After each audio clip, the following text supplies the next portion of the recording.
Olá, tudo bem? Eu sou a Keila, vou estar falando sobre alimentação na oncologia. E, primeiramente, eu gostaria de agradecer a todos os que vão assistir essa palestra. Fico à disposição para tirar dúvidas posteriormente.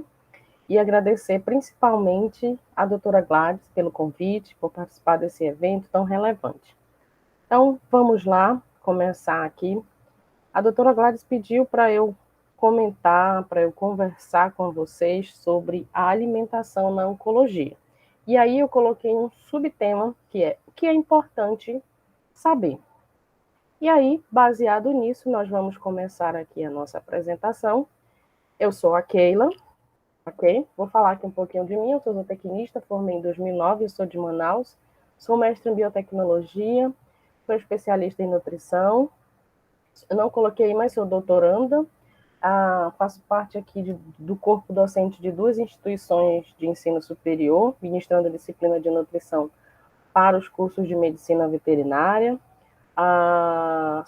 Coordeno cursos de pós-graduação voltados para a área de animal, principalmente nutrição, e também coordeno projetos na área de produção e nutrição animal. Sou também, aqui como vocês podem bem ver, eu sou a idealizadora, podem me seguir lá depois, da NutriBem Pet. É um perfil que eu tenho no Instagram e que eu comunico muito sobre esse assunto, alimentação no contexto geral. O que nós vamos abordar nessa apresentação? Vou fazer uma breve introdução, vou falar um pouco das alterações metabólicas do paciente oncológico, vamos falar do papel da dieta, como a gente faz o manejo alimentar, e vou comentar sobre alguns nutracêuticos mais usados, ok? Então vamos lá. Falando um pouquinho sobre as neoplasias. Nós sabemos que elas influenciam muito na qualidade e na perspectiva de vida desses cães e gatos que apresentam alguma patologia relacionada. Então, quando a gente descobre precocemente, quando o veterinário encaminha mais rapidamente, descobre, o tutor tem aquele feeling em perceber que algo não está bem com o animal, e começa a fazer um check-up, e começa a fazer alguns exames para saber o que está acontecendo e descobre precocemente esse câncer, esse diagnóstico precoce ele vai aumentar a longevidade desse animal, vai fazer com que os cuidados veterinários sejam feitos a tempo. E esse avanço no diagnóstico faz ele ter serviços especializados o mais rápido possível. Então, vai passar com um oncologista, vai passar com um nutricionista, vai fazer um manejo alimentar adequado, ideal, e isso vai promover, sim, com certeza, a qualidade de vida desse animal. Em muitos casos, você vai ter um animal que vai ter um pouquinho mais, uma sobrevida maior, justamente pelo fato de ter descoberto precocemente. E aí, uma das perguntas que eu sempre recebo quando atendo pacientes com câncer é sobre: mas ele está sem comer, mas é só porque ele está com câncer. Quando ele melhorar, ele vai voltar a comer. Bom, essa frase, ela não é muito legal, vamos dizer assim. Por quê? Porque a alimentação do paciente oncológico é fundamental tanto quanto a todos os outros tratamentos, como a quimioterapia. Então, a alimentação do paciente oncológico, ela está aliada totalmente com o tratamento. Como nós bem já sabemos, a alimentação do paciente, o câncer em si, ele se alimenta muito rapidamente da glicose disponível. Então, quando eu não faço essa troca da dieta, eu potencializo o crescimento desse câncer e as neoplasias. E não é isso que queremos. Então, nós temos que fazer cuidadosamente, formular para que seja o mais proveitoso possível esse tratamento. Eu vou falar mais adiante que um paciente com câncer, principalmente um paciente que está fazendo quimioterapia, diferentemente do que acontece com muitos humanos, ele não vai ter tantas reações quanto acontece em humanos, cai cabelo, ou perde sensibilidade muitas das vezes na pele, acontecem alguns efeitos, algumas reações colaterais. No cão e no gato, uma das reações, não há esse impacto tão grande. mas a gente percebe que há uma mudança no paladar, eles ficam mais sensíveis com o odor, com a palatabilidade, de reconhecer sabor. Então, muitas das vezes, esse animal ele vai ficar sem apetite. Eu vou explicar um pouquinho mais à frente que as citocinas elas vão acabar simplesmente atrapalhando o desenvolvimento, na verdade, potencializando o câncer, né? E de certa forma, prejudicando o animal no sentido do seu apetite, porque vai mexer lá com o hipotálamo. Então, a gente precisa, sim, fazer esse manejo, né? Uma pergunta que eu recebo constantemente, doutora ou professora, quando o meu cachorro, o meu gatinho tem câncer, eu preciso trocar a dieta?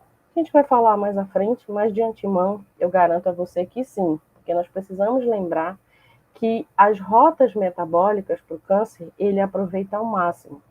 Então, esse animal, ele vai acabar tendo, essas células tumorais, elas vão aproveitar muito melhor a glicose disponível na corrente sanguínea. Então, as alterações metabólicas associadas ao câncer ocorrem muito antes dos sinais clínicos serem percebidos. Então, muitas das vezes, o cão já apresenta o câncer, ele já tem ali uma neoplasia, só que os sinais clínicos vão aparecer muito depois das alterações metabólicas. Ao final dessa palestra, eu vou falar um pouco sobre 2 pacientes que eu tive. Hoje eles não estão mais vivos, né? Eles precisaram descansar, vamos dizer assim, mas tiveram aí uma jornada longa. E eu vou explicar para vocês o que aconteceu. Eu quero também pedir desculpa pela minha voz, porque eu peguei nesse final de semana, eu acabei tendo um leve resfriado, e isso me atrapalhou um pouquinho. Então, vamos falar um pouco agora sobre as alterações metabólicas do paciente oncológico. O que vai acontecer? Uma das coisas que vai acontecer é a caquexia. E o que é a caquexia? Né? Então, são animais que, mesmo se alimentando normalmente, vai ocorrer uma perda significativa da massa muscular. Então, você vai olhar aquele paciente, você vai olhar ao longo do tempo e vai dizer, nossa, mas como esse paciente está magro. É óbvio que muitas das vezes, numa consulta nutricional, ou ele sendo encaminhado, ou chegando ao oncologista, ou o oncologista encaminhando ele ao nutricionista para fazer uma dieta específica para aquele paciente, o que a gente vai ver? Ele é um paciente com estado normal. Mas no decorrer do tratamento, ao longo do tratamento, esse indivíduo ele vai perdendo massa muscular. E você vai percebendo, principalmente na região das têmporas, que o animal vai perdendo massa muscular, ele vai perdendo, vai tendo uma sarcopenia muito grande.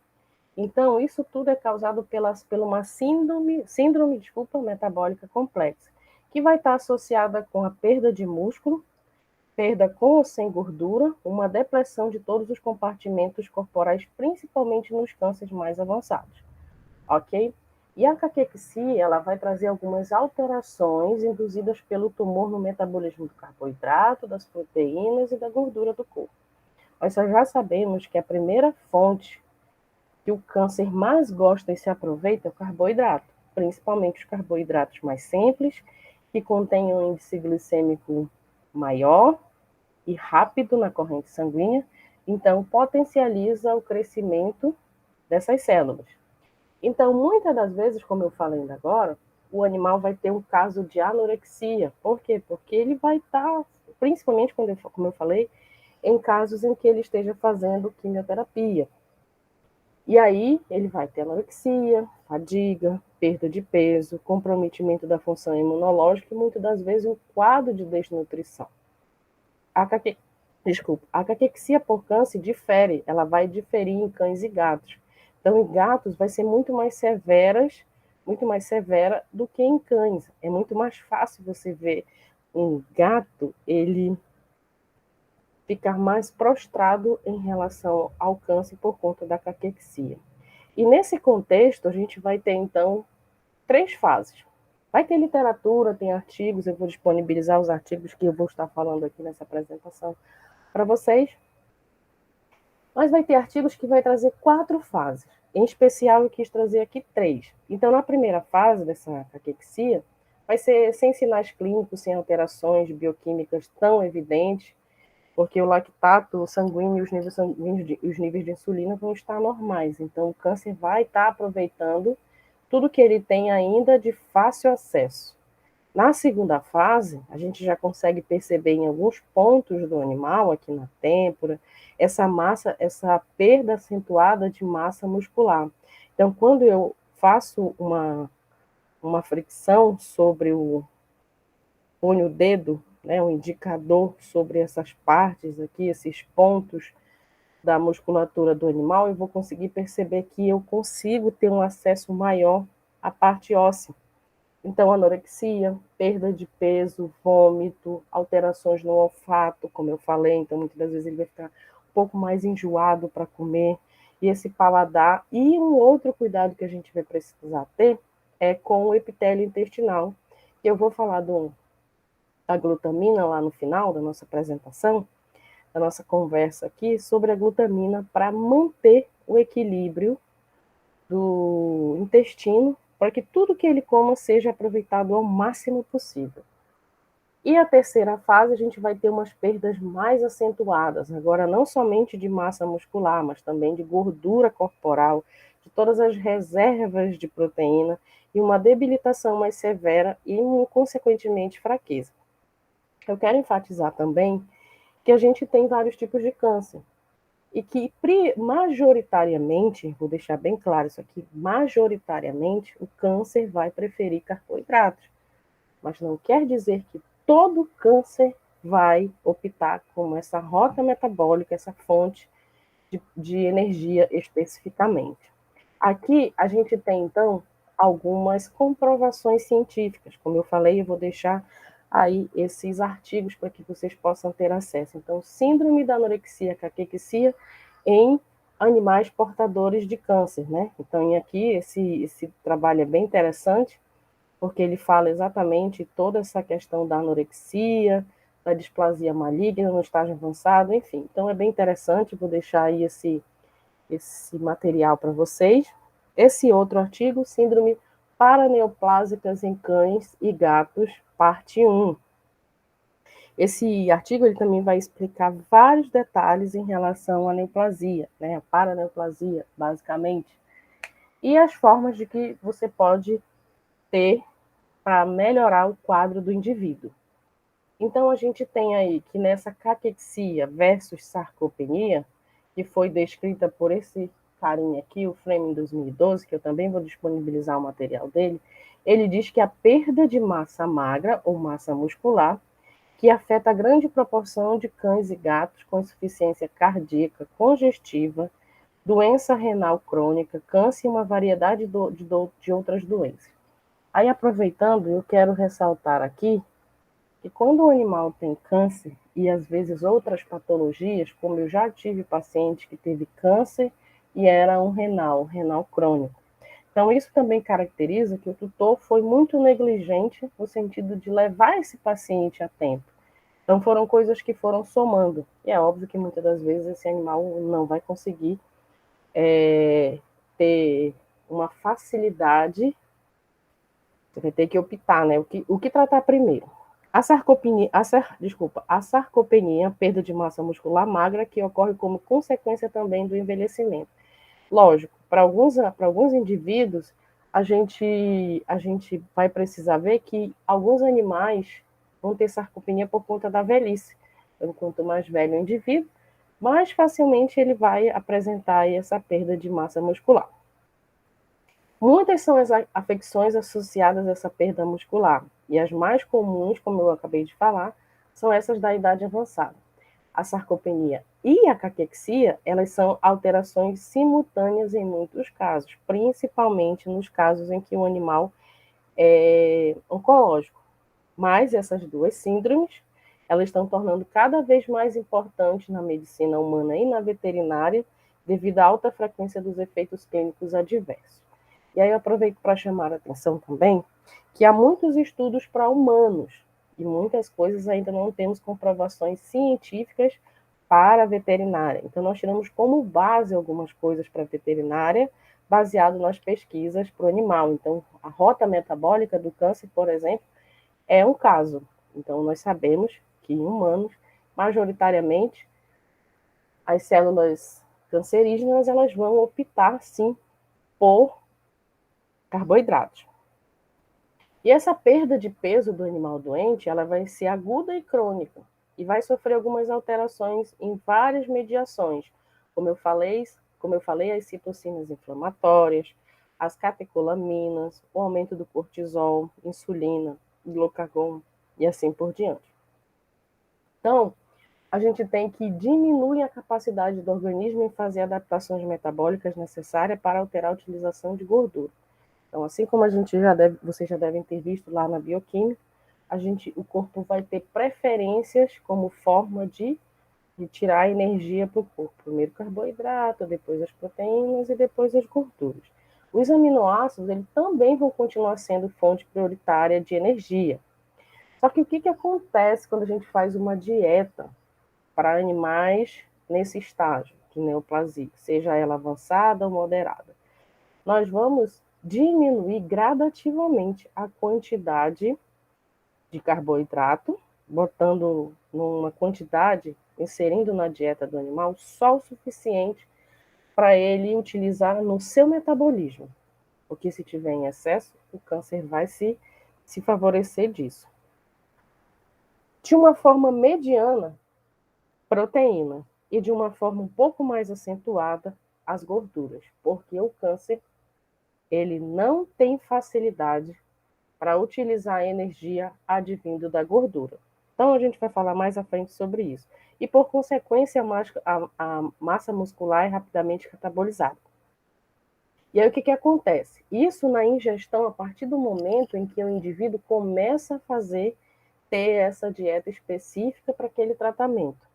Mas, como eu falei, na primeira fase da caquexia, o indivíduo está normal, ele não vai apresentar caquexia. Na primeira fase, ele vai estar apresentando os sinais clínicos da doença. A partir da segunda e terceira fase, em algumas literaturas trazem até a quarta fase, você vai ver que o indivíduo vai começar a metabolizar essa energia que está no fígado e no músculo. Então, por isso vai acontecer a caquexia, ou seja, ele vai retirar das reservas metabólicas do indivíduo fontes de energia, através do ciclo de Cori, que eu vou comentar um pouco lá na frente.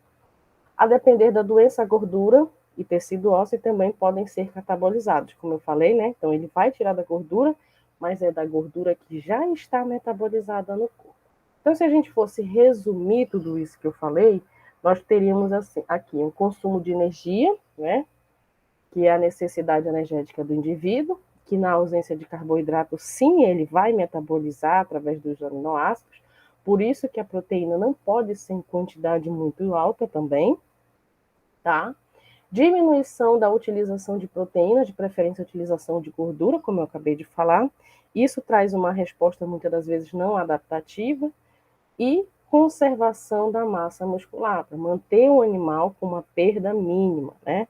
Essa perda, muitas das vezes, ela vai continuar, mas dependendo do manejo nutricional que eu esteja fazendo para esse indivíduo, sabendo em que nível está essa neoplasia, fica mais fácil se trabalhar, ok? Então, a perda de peso vai ocorrer na caquexia, diferente da observada no animal saudável que perde peso. A gente vai ver que são coisas bem distintas.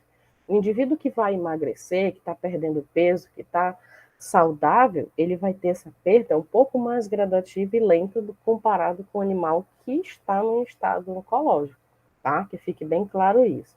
Então, a gente tem aí as respostas inflamatórias com essas alterações metabólicas, né? Desculpa. Lipólise, glicogenólise, mobilização dos aminoácidos e triglicerídeos do fígado e do músculo também, que pode causar uma certa anorexia e caquexia. E só lembrando que todas essas respostas inflamatórias, ela vem através das citocinas e das interleucinas, que vão estar atuando aí muito, muito gradativamente num paciente oncológico, ok? Então, a gente tem aqui um indivíduo que a gente consegue perceber claramente o estado de caquexia dele. Então, a gente vê que as têmporas aqui estão mais profundas, os ossos pélvicos, as costelas, vértebras e assim por diante, ok?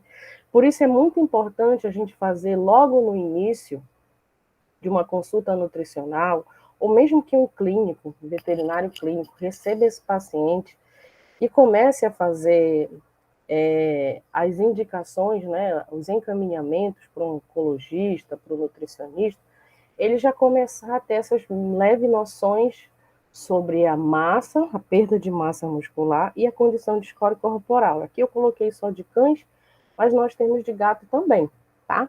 Então, a gente tem aqui que o 5 é considerado, numa escala de 1 a 9, que é o que a gente, que é a tabela que majoritariamente a gente usa para fazer o score de condição corporal, numa escala de 1 a 9, o ponto 5 é o ideal para o animal. Então, se ele está de 1 a 3 aqui, ele está muito magro. A gente consegue perceber por conta das entrâncias da cintura pélvica e torácica. Quando a gente olha um animal no score de condição corporal 5, você percebe levemente essas cinturas pélvica e torácica. Então, a gente vê que tem uma certa reserva.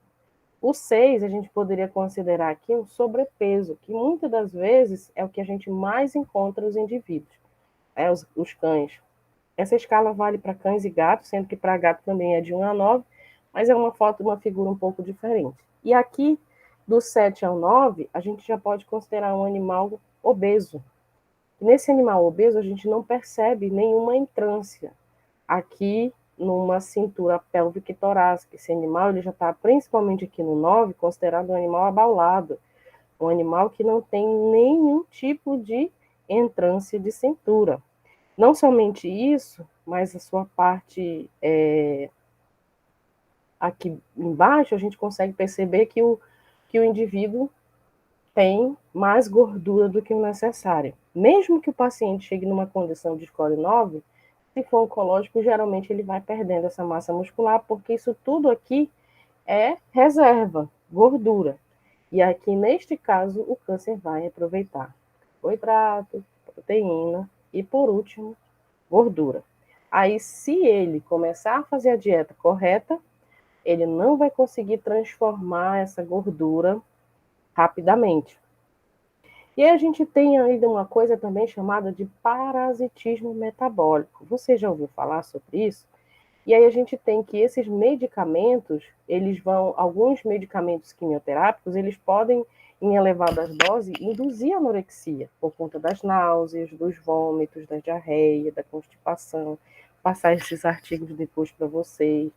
Por isso que eu falei de alguns nutrientes, alguns nutracêuticos que são utilizados como a glutamina para o intestino, porque há uma síndrome de má absorção dos nutrientes, né? Então o intestino fica prejudicado. O uso de probióticos também, além disso, outros efeitos colaterais no local do tumor, interferindo diretamente na alimentação do paciente. Outras complicações, né, no tratamento pode ser as citocinas diretas relacionadas com a síndrome da anorexia caquexia. Então, a gente tem que, entre elas, a gente tem o fator de necrose tumoral, a interleucina 1, interleucina 2, interferon gama, que eles também podem estar ajudando a causar anorexia e provocar essas alterações metabólicas. Então, o que vai causar nesse parasitismo metabólico? Fazer com que um indivíduo, por questões do câncer ou do tratamento em si, mesmo que seja uma quimioterapia, como eu falei que os efeitos nos cães não são tão agressivos quanto nos humanos, mas existem sim reações. Uma delas está relacionada com náuseas, vômitos. Eu tenho paciente que, depois que começou a fazer sessões de quimioterapia, eles ficam mais sensíveis, com o paladar mais sensível. Então, você tem que criar estratégias para que essa dieta desses indivíduos possa estar adequada para que ele, de fato, venha conseguir aí se alimentar corretamente e não perder peso, mais do que o câncer propriamente dito já vai causar, ok?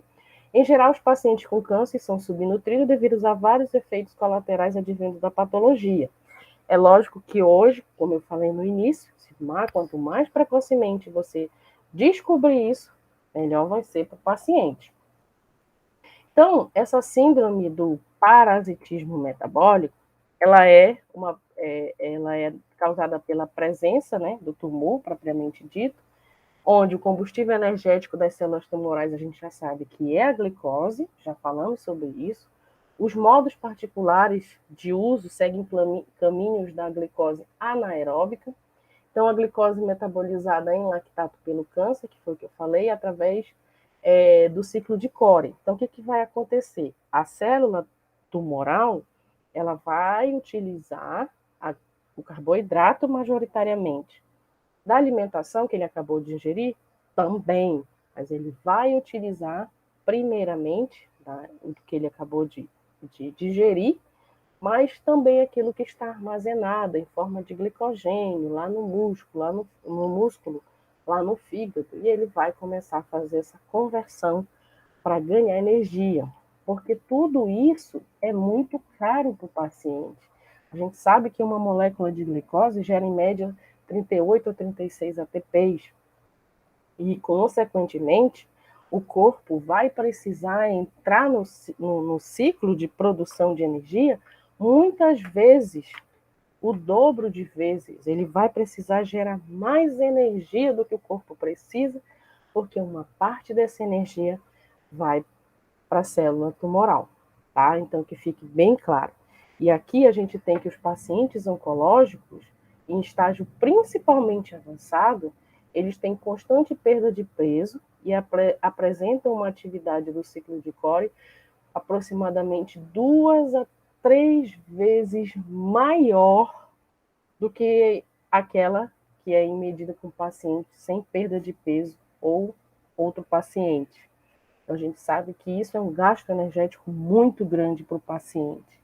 Então, a dieta, como bem já sabemos até aqui, é fundamental. E aí, eu fiz só esse breve comentário, essa breve introdução, falei, não aprofundei, porque não é o meu papel aqui, mas o que eu quero dar ênfase aqui é a dieta. Então, qual é o papel da dieta nesse processo todo? Então, é muito importante a gente entender as diferenças que vão acontecer nessa dieta para um paciente oncológico. Então, considerando a anorexia, que é um sinal clínico nas duas espécies, mas, assim como a caquexia é um pouco diferente em gatos, ela também vai ser ocasionada pela liberação dessas citocinas causadas pelo câncer, o que vai diminuir bastante o apetite do animal. Então, por isso, é muito importante. Eu colocaria essa parte aqui em vermelho, que eu acabei esquecendo. Então, é muito importante a dieta do paciente oncológico ter uma coisa chamada de palatabilidade. Mas, Keila, o que é palatabilidade? Palatabilidade é a diversidade de sabor e a aceitabilidade que esse paciente tem. Então, quando nós fazemos uma dieta natural, uma dieta caseira, como muitos chamam também, diferente da ração, os animais aceitam com muito mais facilidade, os animais têm uma aceitação muito melhor, eles gostam mais, preferem a alimentação natural do que a ração, e isso está diretamente ligado à diversidade de sabores que a gente consegue ter na alimentação natural. O que na ração é um sabor estático. Como assim um sabor estático? Bom, se você comprar 1 tonelada de uma ração, vai ter sempre o mesmo sabor. O cão vai comer e não vai mudar. Então, quando a gente tem um paciente oncológico, o mais interessante é a gente dar essa diversidade de sabores para ele. Nessa diversidade de sabores, desculpa, é muito mais fácil a gente conseguir isso com alimentação natural. Uma aguinha aqui.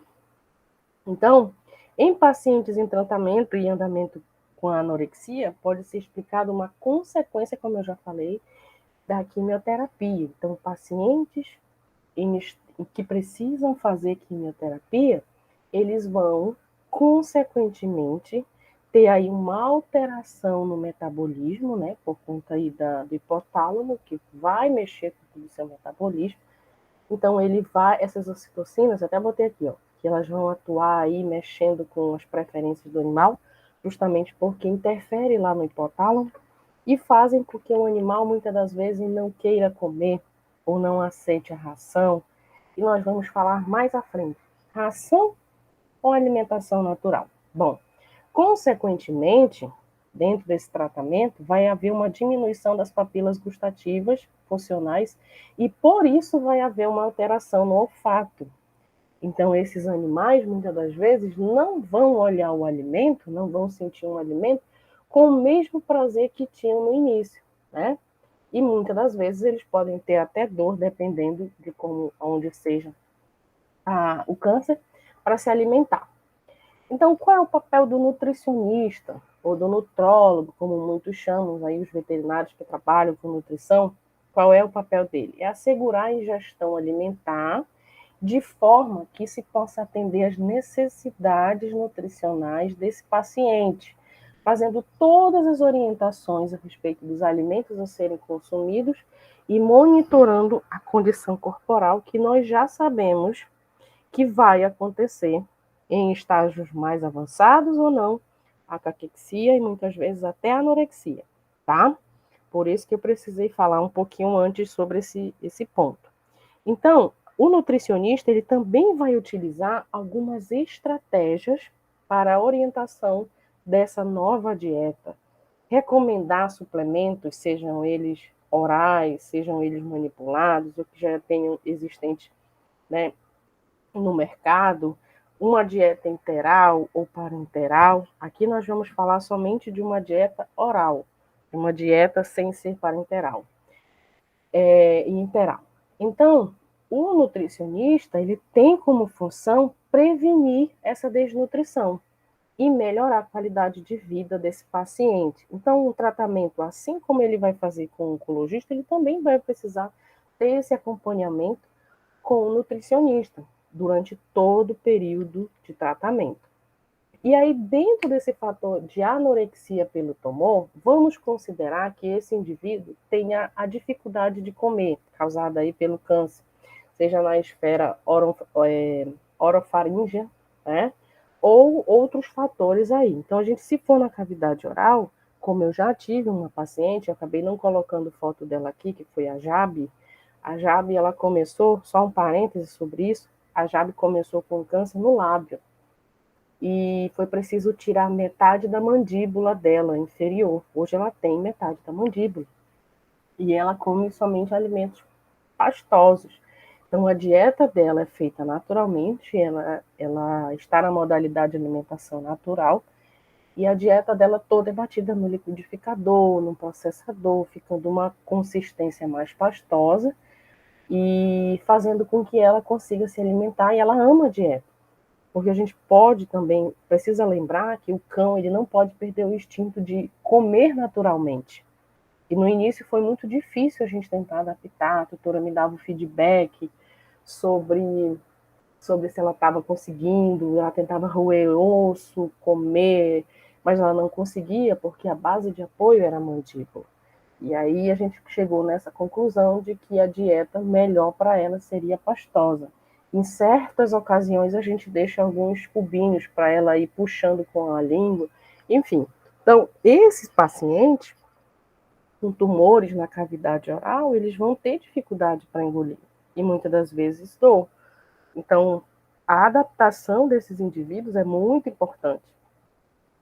Tumores gástricos também, ou intestinais, cuidado, né, com obstrução, diminuição da capacidade estomacal e atrofia das microvilosidades. Por isso que eu volto a falar, o intestino, nós já sabemos que ele é fundamental. Nos humanos, ele está diretamente relacionado com o cérebro.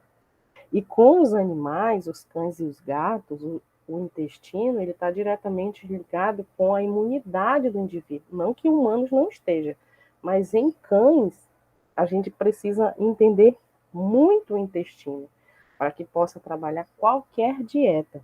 né? Então, aí, trabalhar as microvilosidades ou alimentos que estejam com baixo resíduo para que o indivíduo possa comer e não ter nenhum tipo de problema, ter toda a sua passagem do intestino para a corrente sanguínea é fundamental. E às vezes tumores cerebrais também, que vão afetar o intestino. Só lembrando que esses centros reguladores de apetite, como eu falei anteriormente, eles estão ligados, né, localizados no hipotálamo. Então, esses níveis, eles geralmente vão gerar uma polifagia e, consequentemente, essa anorexia. Então, a gente precisa ter esse cuidado em relação a esses pacientes. Então, os tumores gástricos, como eu já falei, eles podem, inclusive, causar lentidão no trânsito intestinal e levando aí a saciedade precoce. Então, os animais vão comer em pequenas quantidades, enfim. Então, isso tudo vai estar relacionado com a má absorção, a síndrome da má absorção. Então, os indivíduos vão ter ali uma diminuição do tamanho das microvilosidades intestinais, o que vai desfavorecer o crescimento, desfavorecer a absorção e, consequentemente, esse indivíduo vai receber os nutrientes de uma forma bem reduzida. Essa é a preocupação, que os animais recebam a quantidade de nutrientes que eles precisam diariamente. Porque nós não podemos esquecer uma coisa, que a imunidade está diretamente relacionada com atender a exigência nutricional, os nutrientes que o indivíduo precisa por dia, de 42 a 45 nutrientes que o cão precisa por dia e o gato precisa de um a mais, que é a taurina. Então, nesse contexto, nós precisamos levar em consideração que, se esse indivíduo não recebe os nutrientes que ele precisa, passando por um tratamento oncológico, passando por quimioterapia, baixando a sua imunidade, eu estou tirando as expectativas de vida desse indivíduo. Então, por isso a dieta é muito importante. Então, quais são os principais objetivos que nós temos aí ao formular uma dieta? Primeiro, restaurar ou manter a condição corporal satisfatória. Por isso, saber sobre a distribuição calórica para o indivíduo, quanto que eu vou pôr de proteína, carboidrato e lipídios e quais alimentos vão condizer a cada grupo, é muito importante. Prevenir e corrigir os possíveis déficits nutricionais, como eu falei ainda agora. Então, eu preciso que esse indivíduo, esses nutrientes cheguem para o indivíduo, para melhorar a imunidade dele, melhorar a tolerância de tratamentos contra o câncer, que foi o que eu falei, principalmente se estiver fazendo tratamento de quimioterapia, e melhorar principalmente a qualidade de vida. E eu chamo a atenção a esse ponto, que independente mesmo de qual patologia o indivíduo tenha, seja um renal, um hepático, um neurológico, um atópico, sei lá, qualquer patologia que ele tem, ou seja um indivíduo saudável, a dieta ela precisa promover qualidade de vida e longevidade para esses indivíduos.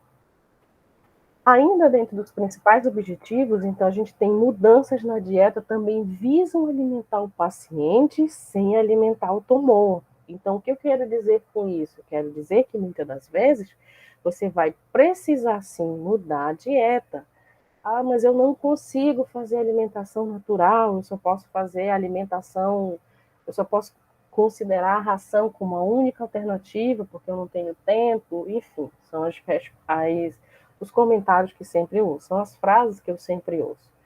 Tudo bem, mas lá na frente, aqui na nossa conversa, eu vou falar qual seria um tipo de dieta adequada, industrial, ração, que eu posso promover para esse indivíduo, ok? Mas, de qualquer forma, nós já conversamos aqui que a palatabilidade é extremamente importante. Mas, se houver necessidade de mudança dessa dieta, dessa modalidade, precisamos fazer levando em consideração o bem-estar e que todos os nutrientes estejam chegando para esse paciente, melhorando a imunidade desse indivíduo. Principalmente, como objetivo principal, assim, eu diria que é o mais destacável de todos, que essas células tumorais tenham o desvio dos nutrientes à custa do paciente, aquilo que eu expliquei ainda agora. nós temos aí um gasto energético muito grande por parte do paciente em produzir energia para as outras células saudáveis e principalmente para a célula cancerígena. A neoplasia avançada, por exemplo, onde o paciente, essa célula neoplásica maligna, ela vai se potencializar, se multiplicar muito mais rápido, precisar de energia. Ela vai gastar 2, 3, 4, 5 vezes mais energia que o corpo precisa. Por isso o animal vai ficar caquético, com caquexia, muitas das vezes com anorexia, o tratamento como consequência. Então, o objetivo, portanto, é favorecer os nutrientes que não são utilizados pelas células tumorais, como lipídios, e inversamente reduzir a ingestão de carboidrato, que é o principal. Se tudo que você puder sair daqui dessa nossa conversa hoje é entender que o combustível majoritário das células ruins, das células cancerígenas, são os carboidratos. É ele o nosso vilão aqui. E aí eu chamo a atenção para uma terapia coadjuvante ou uma dieta coadjuvante, chamando a atenção que a nutrição em si, ela é uma terapia coadjuvante. Como assim, Keila? Uma terapia coadjuvante? Gente, eu tenho um paciente, digamos que eu tenho um paciente não só oncológico, mas um hepatopata, um renal, fase 4, né? Sei lá, deixa eu ver aqui, um atópico, um alérgico, a gente não sei. Várias doenças. A dieta ela sempre vai ser coadjuvante a qualquer tratamento. A qualquer tratamento que eu tenha para um indivíduo, a dieta vai ser coadjuvante, principalmente a alimentação natural, que eu sempre levanto essa bandeira, onde, se bem feita, feita por um profissional de forma correta, ela potencializa a qualidade de vida, promove saúde, promove bem-estar, mas se feita de qualquer jeito, eu prefiro que o indivíduo coma ração. E eu não vou entrar nesse mérito hoje aqui com vocês, mas entre dar uma alimentação desbalanceada, uma dieta, uma AN, alimentação natural, feita, digamos assim, da internet, e uma dieta e uma ração, mesmo que ela seja uma premium, eu prefiro que você fique na premium, porque a ração ela vai vir para atender os objetivos principais, que é chegar aos 45 nutrientes para o cachorro, através da ração. E quando eu dou uma dieta desbalanceada, eu não tenho esse controle. Ok? Então, por isso que eu digo que a dieta ela é coadjuvante, ela é parte fundamental, ela é participante de qualquer tratamento que eu vá fazer com o animal, ok? Então, a nutrição, como eu acabei de falar, ela melhora tudo. Isso é chamado de terapia. E aí, em especial, eu vou falar da AN, ela vai ser necessária para qualquer patologia. E aí, nessa terapia nutricional, a gente tem que prevenir a desnutrição. Esse animal vai precisar comer, eu vou precisar criar estratégias para que esse indivíduo não venha ter problemas. Então, melhorar a qualidade de vida do paciente, driblar aqui, ó, o metabolismo dos tumores. Então, se eu colocar carboidrato, que eu vou precisar colocar, mas as fontes de carboidrato não vão ser diferentes. Apoio ao tutor. Gente, hoje a gente sabe que o cão, o gato, ele não é mais um animal, ele é parte integrante da família.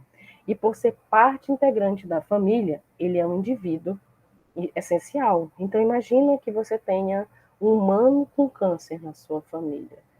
Você já fica mais sensível. Imagina um paciente cão ou gato. Então, esse apoio ao tutor também é muito importante. Aumentar a longevidade durante e após o tratamento, melhorar a qualidade de vida do paciente durante todo o tratamento também é muito importante, tá? E a dieta anticâncer ideal seria sempre uma dieta anti-inflamatória. Keila, mas o que é uma dieta anti-inflamatória? Gente, o carboidrato, dependendo das fontes de carboidrato, ela vai ser uma dieta bem inflamatória. Eu não vou falar aqui, eu acho que eu comentei, vou fazer um comentário no finalzinho, sobre os pacientes obesos. Paciente obeso não é um paciente inflamado. E a gente sabe que essas citocinas inflamatórias que atuam no câncer são muito similares às que atuam nos animais obesos, nas células adiposas, tá? Então, eu não vou entrar nesse mérito, mas uma dieta anti-inflamatória é uma dieta que não tenha carboidratos de fácil índice glicêmico, que o índice glicêmico não seja uma curva muito rápida, ok? Dieta sem glúten, sem refinado e que tenha ômega 3. E, como eu falei, uma baixa carga glicêmica. Então, a composição da dieta à base de carboidratos. O que a gente precisa saber sobre isso? Alta utilização pelas células tumorais, nós já sabemos, ganho de energia pelo tumor e dupla perda pelo paciente, porque ele gasta energia duas vezes, primeiro para manter o organismo e depois para manter o câncer. Baixos teores recomendados sempre, sempre, sempre, sempre menos de 25% na matéria seca. Isso a gente vai falando de ração, mas se você estiver falando de AN, eu não uso mais, eu não uso 25, eu uso geralmente estourando 20, no máximo 20% de carboidrato como fonte proteica, desculpa, como fonte, como na distribuição calórica. As proteínas, o alto catabolismo do paciente, lembrando que dependendo da quantidade, os aminoácidos, eles também vão entrar aí como fonte de energia. Então, a gente vai utilizar em torno de 30% a 45% para cães e até 50% para gatos, considerando que eles vão perder massa muscular e a síntese de proteína esquelética. Gorduras. As gorduras ela têm um alto valor energético, um alto teor energético, menores quantidades de alimento, porque 1 grama, gravem isso, 1 grama de gordura equivale a 9 quilocalorias. 1 grama de proteína e de carboidratos equivalem a 4 quilocalorias. Então, eu vou colocar uma quantidade bem menor de gordura e ela vai atingir a minha quantidade em quilocalorias. E no caso dos carboidratos e das proteínas, não, ok? Não é o foco, mas é só para vocês saberem essa informação. Menor utilização pelas células neoplásicas. Então, por isso que a distribuição calórica é extremamente importante. As fontes precisam vir à base das gorduras, dos lipídios, ok? Então, eles têm uma capacidade mais dificultada de metabolizar as gorduras. A principal fonte de energia a gente já sabe qual é, e são reservas diminuídas ou ausentes. E aqui eu chamo a atenção também, já que a gente está falando de gorduras, né, de lipídios, a relação do ômega 3, né, 6, 3. Ômega 6 e ômega 3. A relação é de 2 para 1, ok? Então, vai depender muito do suplemento que você vai comprar, o quanto que ele tem de 2 e 6, ok? E também se pode utilizar óleo de coco, né? Nas dietas, principalmente alimentação natural. Aqui no ômega, ele tem uma ação tumoricida seletiva, então ele vai ser anti-inflamatório, o que é bem importante, porque lembra que as toxinas elas vão estar atuando no organismo do animal baseado no câncer, nas células cancerígenas. Ou se o animal também tiver aí um caso de obesidade, né? Diminuição da degradação proteica, ameniza a acidose lática, reduz, como nós já falamos, a produção de citocinas, né? A interleucina e assim por diante. Maior quantidade de tempo de sobrevida, melhora a qualidade. E o ideal aqui é 1 grama de óleo de peixe para um indivíduo de até 5 quilos. Né? Se o animal for muito pequenininho mesmo, raças assim como York, Shih Tzu ou Minion, Toy, eu considero 500 miligramas para um animal dessas raças até 5 quilos. E 1 grama para animais acima de 5 quilos, ok? Então, a relação também de EPA-DHA é extremamente importante porque elas vão limitar o crescimento. Por quê? Porque elas vão ser anti-inflamatórias, ok? Óleo de borragem também, em algumas regiões é um pouquinho difícil de achar, mas você pode pedir pela internet, se na sua região não tiver, tá bom? E fibras.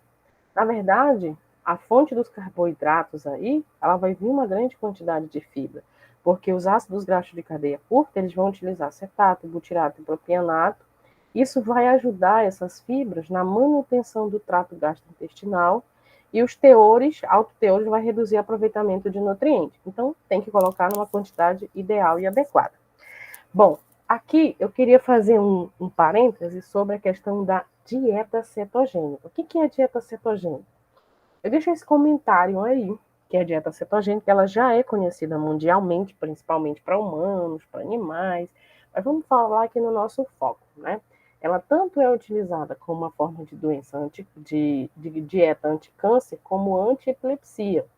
Ela foi primeiramente abordada por esse carinha aqui, Thomas Seyfried, eu acho que é assim que diz o nome dele. Eu vou deixar o capítulo desse livro aqui. Ele criou um livro, mas ele também fez um artigo onde ele falou: o câncer é uma doença metabólica. E foi o que eu vim falando desde o início da nossa conversa. O câncer é uma doença metabólica. Por isso que a dieta é fundamental. E aí ele foi feita uma tradução desse livro, onde ele chegou à conclusão de que os cânceres precisam de açúcar para poder crescer, tá? Então, as fontes de carboidrato que faziam. Então, se eu cesso essa fonte de carboidrato, ou ponho carboidratos que o câncer não tem, que as células tumorais não tenham tanta facilidade de utilizar como fonte de energia, eu mantenho o equilíbrio dessa doença. E é exatamente isso que ele diz. Eu vou deixar esse artigo aí, esse capítulo que virou um artigo, para vocês darem uma lida. E aí eu trouxe um outro artigo aqui bem interessante que eu também vou deixar para os senhores, que é dieta à base de carne crua para cães, levantamento, motivações, atitudes e práticas dos proprietários. Então, assim, esse estudo ele é bem interessante, ele foi aqui, ó, ele é recente, ele é de 2009, e ele mostra que a maioria dos proprietários começam essa ração crua, né? Porque a questão aqui é cetogênica, muitas das vezes as pessoas confundem com obrigatoriamente tem que ser crua, e não. A dieta cetogênica é uma restrição dos carboidratos, principalmente os de alta curva glicêmica. E aqui, esse estudo para cães, ele mostrou exatamente que os tutores não levavam em consideração a higiene, as doenças que o animal poderia adquirir através dessa dieta. Então, sem nenhuma instrução, começava uma dieta cetogênica crua ou uma dieta crua vinda. Esses entrevistados, eles tiravam 60% dos entrevistados tiravam essas dietas da internet. De 208 pessoas que foram entrevistadas, 130, equivale a 60%, de revistas e livros incentivadas por outros criadores, outros veterinários, por outros proprietários. Essas foram as respostas que os entrevistados deram a respeito disso. Então, esse estudo ele simplesmente revelou que não há conhecimento, que os tutores não têm o menor conhecimento sobre os riscos dessa dieta crua para a saúde do animal. O que eles levam em consideração? Eu li o artigo todo, vou deixar para vocês também terem essa oportunidade, mas eles levam em consideração que o cão é um animal carnívoro e que ele precisa de carne, entre tantas outras coisas que é dita no artigo. Mas vamos levar em consideração que já sofreu um processo de modificação até o genoma do cachorro, do cachorro, comparado com seus ancestrais, a gente tem aí, eu não vou chutar aqui, mas mais de 10 mil anos de diferença de evolução, né, do cão e do gato, né, dos seus ancestrais, então já modificou muita coisa. Então, não é bem assim, tá? Então, eu vou deixar esses artigos aqui para você ler. Eu gostaria de chamar a atenção justamente nesse ponto, para que realmente você pudesse olhar um pouco mais esse assunto com uma certa parcimônia. Então, cadê aqui, ok. Então, aqui, como que seria feita uma distribuição calórica para um paciente oncológico? Esse aqui quero chamar a atenção, da professora Flávia Saad, excelentíssima nesse contexto de nutrição. Então, essa seria uma dieta aqui, com uma distribuição para gatos não cetogênica, para gato cetogênica, na distribuição de carboidratos, proteína em azul, carboidrato em rosa e lipídio em cinza. Então, vamos focar aqui na dos cães, em especial. Então, eu posso fazer 65% de lipídios, 5% de carboidratos e 30% de proteína. Lembra que lá não posso colocar muito carboidrato, o máximo que a literatura traz é 25% e eu não uso mais que 20%. Ok? Então, quais seriam os alimentos utilizado. E eu vou focar aqui um pouquinho em alimentação natural, tá bom? Então, carne bovina, cenoura de preferência crua, tá? Mas também pode ser outros legumes, principalmente para estimular o trabalho aqui, ó, de fibra que contém na cenoura crua. Fígado, que também pode ser substituído por ovo 2 vezes na semana. Fígado cozido, óleo de canola, óleo de coco, que aí entram os lipídios, óleo de peixe, carbonato de cálcio. Em outra oportunidade, eu ensino vocês a fazer esse carbonato de cálcio. Se quiserem, peçam aí nos comentários que eu mando para você através da casca do ovo. Eu suplemento vitamínico mineral, que é extremamente importante, e levedura de cervejaria, que tem uma grande controvérsia em alguns casos, porque algumas literaturas já trazem que o câncer pode se alimentar de levedura de cerveja, né? Então, até botei aqui, ó. Muitas das vezes tem artigos que trazem que não dá para ser utilizado levedura de cerveja. Então, os outros vegetais que a gente vai botar, repolho, brócolis, couve-flor, rúcula, lembrando que o brócolis vai entrar com uma parcela de proteína, e assim por diante. Então, vão ser carboidratos complexos, vegetais, que vão aí ajudar na questão das fibras, como nós já falamos anteriormente. Aqui vou mostrar para vocês uma dieta que eu faria. Olha só, então nós temos aqui 43% de proteína, 12% de carboidratos e 45% de gordura. Onde dessa quantidade, 30% vai ser de músculo. Então, eu vou botando aqui as porcentagens. Eu não estou dizendo que isso aqui é a quantidade de nutrientes, é a quantidade do ingrediente, tá? Eu não estou falando, nosso foco aqui não é formulação. Eu só estou mostrando. Isso também não é um exemplo de dieta a ser seguida. A gente precisa olhar sempre nutriente e não ingrediente, ok? Só chamando a atenção dos senhores. E aí, o quanto teria numa dieta para fechar aí, basicamente, essa distribuição calórica, ok? Tanto essa quanto essa. Essa outra aqui, no máximo 14% de carboidrato. Observe que vai ser, ó, abobrinha, rúcula cozida, vagem, quinoa, enfim. E eu gostaria de chamar a atenção em alguns pontos importantes. Probiótico, sempre utilizar. Lembrando que favorece o microbioma intestinal com as bactérias boas. Então, os lactobacilos aí posso usar kefir, principal, posso usar comercial ou manipulado.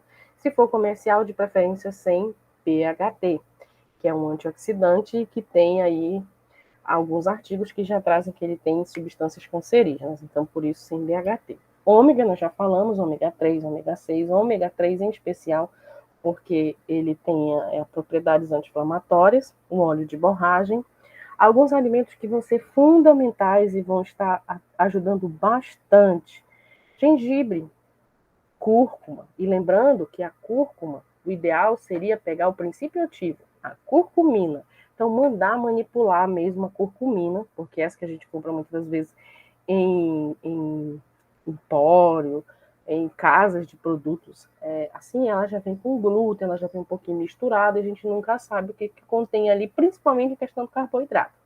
Então, o ideal é pegar a curcumina. Coentro, tomilho, salsinha.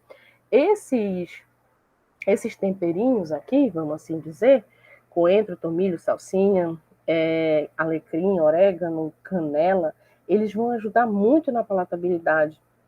Porque lembra, nós já comentamos aqui, que esses indivíduos eles vão ter uma certa dificuldade, se eles estiverem passando por um tratamento de quimioterapia, eu vou ter dificuldade no paladar, então eu vou ficar com o paladar um pouquinho mais sensível, até por conta do olfato.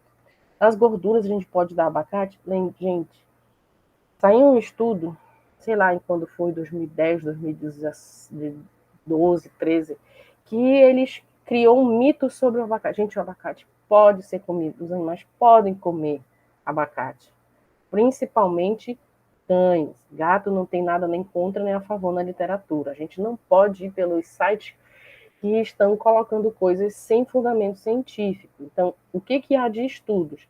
E houve um estudo a respeito do abacate para cães e que eles comeram, que não pode ser dado, são chá, né, as folhas, em momento algum, e sempre evitar as partes muito mais próximas do caroço, porque o caroço ele libera algumas substâncias que podem ser ruins para o cachorro, não há nada comprovado.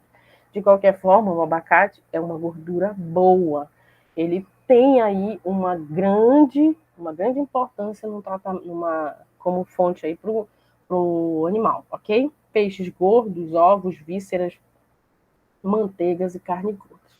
Eu falei em outro momento que o intestino é fundamental para fazer todo o aproveitamento da dieta. Não adianta dar uma dieta fantástica, com todos os 45 nutrientes que o indivíduo precisa, mas o intestino está com uma síndrome de má absorção ou com uma disbiose, qualquer outra coisa semelhante. Então, a gente trabalha aí com as enzimas digestivas para facilitar aí o aproveitamento desses nutrientes, ok?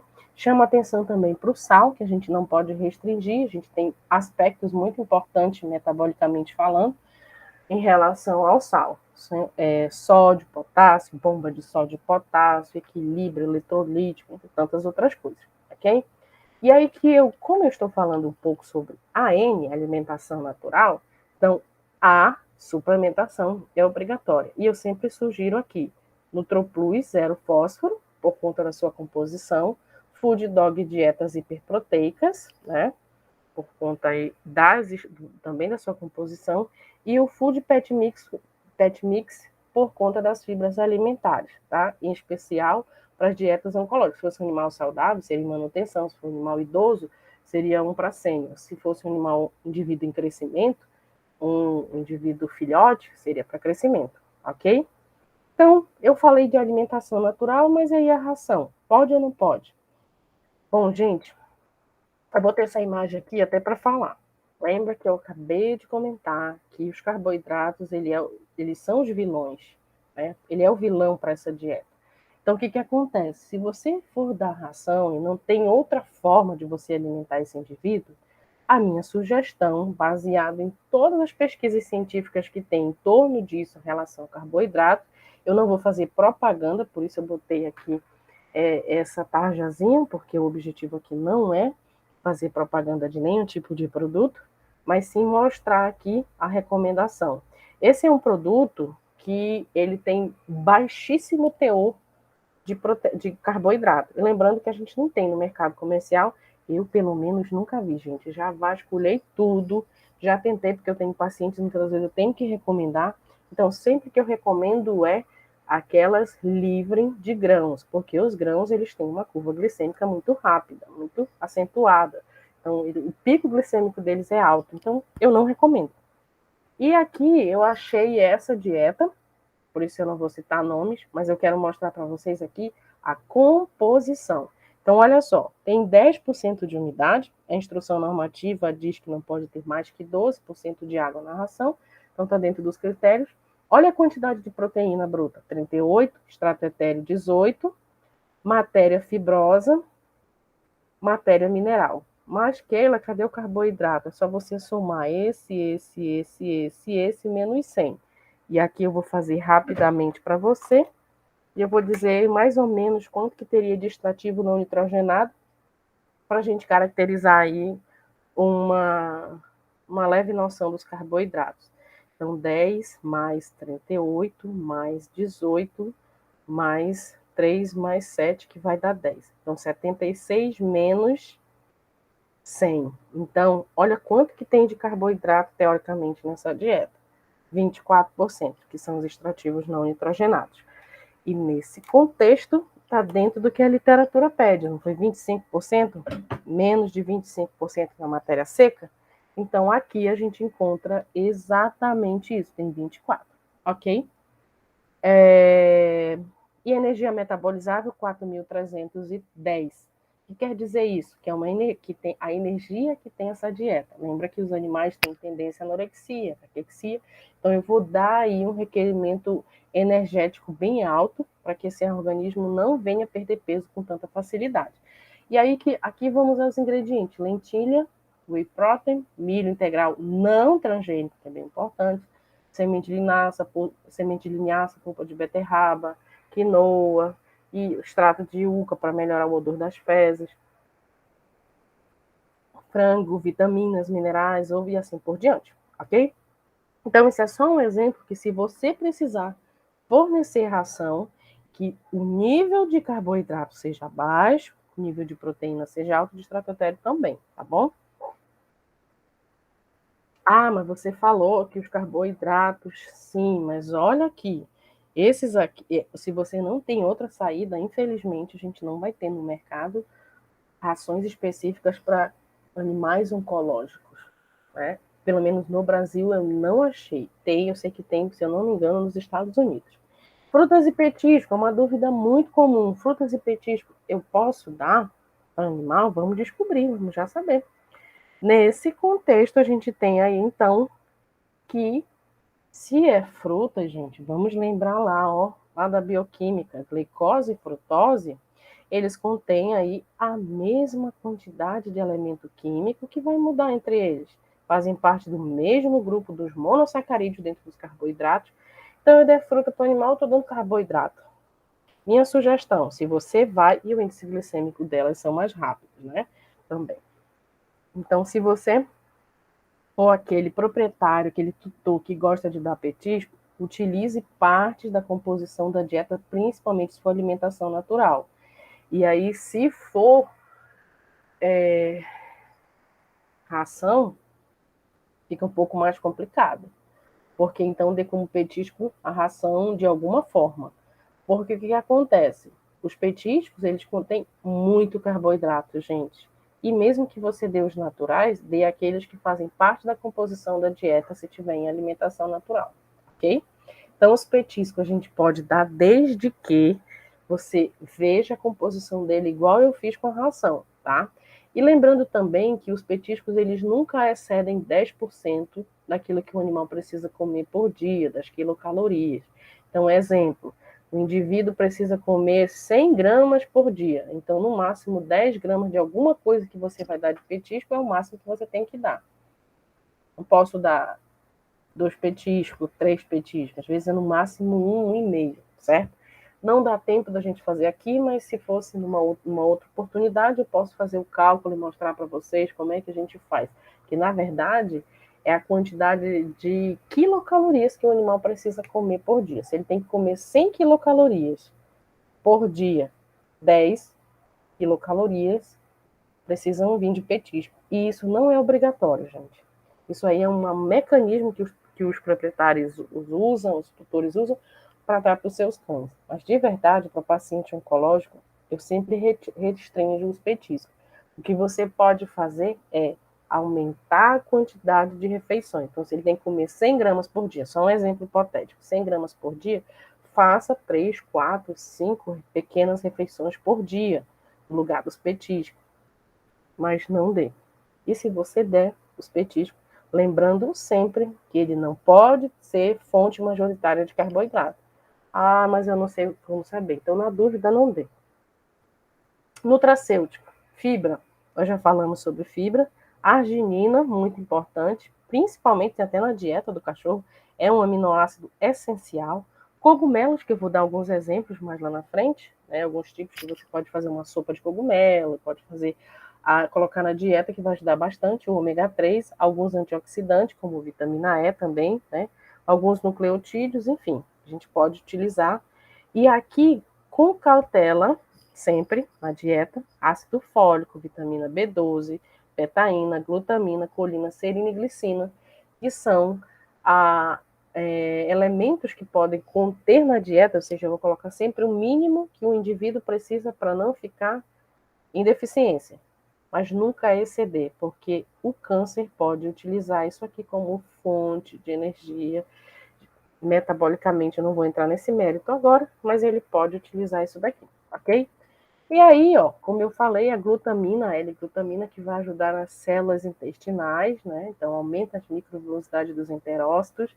Aqui também a arginina, como eu falei. Se for só exemplo, tá, gente? É só uma figura ilustrativa. Que ajuda na defesa antitumoral, no metabolismo, ajuda também, né, a diminuir aí o crescimento dos tumores e assim por diante. Sem lembrar que é um aminoácido essencial na ração. Aqui os cogumelos, já para finalizar, a gente tem os cogumelos na dieta, Então, Ganoderma lucidium, a Agaricus blazei, Corollus, eu sempre confundo falar esses nomes, gente. Coriolus versicolor e assim por diante. Então, esses são alguns dos cogumelos que podem ser utilizados aí, além do shiitake e esses outros aqui. Eles vão reduzir a angiogênese, vão modular as citocinas e vão promover uma apoptose tumoral, né? Isso aí, lembrando que isso é uma cultura oriental e tem dado certo, estudos têm mostrado sobre isso, tá? Lembrando que animais em quimioterapia que possam ter aí alguns problemas para se alimentar, ficar um pouco mais sensíveis, você pode também mandar manipular aí alguns protetores gástricos, como espinheira santa, 15 miligramas por quilo. Você pode dar, pode fazer em forma de cápsula, fazer chá. O ideal é mandar manipulado que você comprar pronta, gente. E o gama orizanol também, tá bom? Então, deixo aqui a recomendação para que você possa fazer. Aqui, que eu falei que no final eu ia deixar aqui um alerta, né, em relação a uma comunicação também recente de 2019, que seriam aí a relação de carcinomas, né, na glândula mamária com as adipocinas. Obesidade, gente, obesidade nos cães. Então, lembra que eu falei ainda agora, falei há pouco, né, que o tecido adiposo ele é um órgão muito complexo. Ele também produz as citocinas que são inflamatórias. Então, vamos deixar os nossos pets, os nossos cães, dentro do score corporal. Gordinho e bonito, mas estima-se que ele diminua a expectativa de vida dele em até 2 anos. Então, é um caso muito sério. E eu tento muito falar isso para os tutores. Gordinho não é bonitinho. Nem humano, nem cães e gatos, ok? Então, é muito importante manter aqui o score de condição corporal e fazer sempre check-up, gente. Sempre leve ao médico veterinário, faça um check-up, de preferência 1 ou 2 vezes ao ano. É muito importante. Se ele é um membro da sua família, seja ele em que nível está dentro da sua relação com esse pet, cuide dele. E a forma de você mostrar que você cuida é cuidando da saúde desse indivíduo, ok?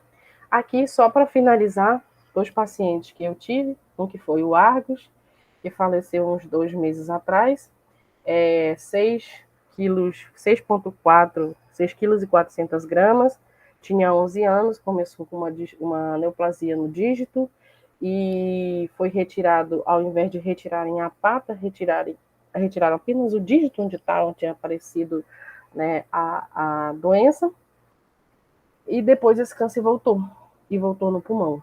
E esse indivíduo teve uma sobrevida de uns 6 meses a mais, por conta da modalidade de alimentação. A tutora não conseguiu levar muito a sério a dieta, ela dava ração, ela dava alimentação, e aqui é um caso que eu quero chamar a atenção, como eu falei, a alimentação é a base, e isso é muito importante. Essa aqui é a Paloma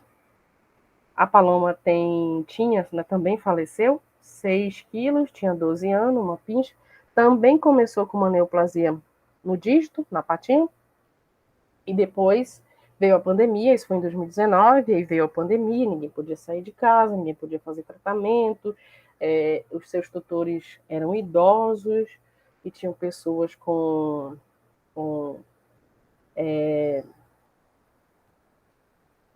pessoas mais debilitadas que não poderiam pegar Covid naquele momento, e aí eles deixaram para fazer depois o tratamento. E acho que foi maio desse ano, junho desse ano, eu atendi a Paloma e na sua ultrassom tinha nódulos em todo, só não tinha no intestino e no estômago, que os demais órgãos todos tinham. E aí nós conseguimos dar uma sobrevida para ela de mais uns 3 ou 4 meses.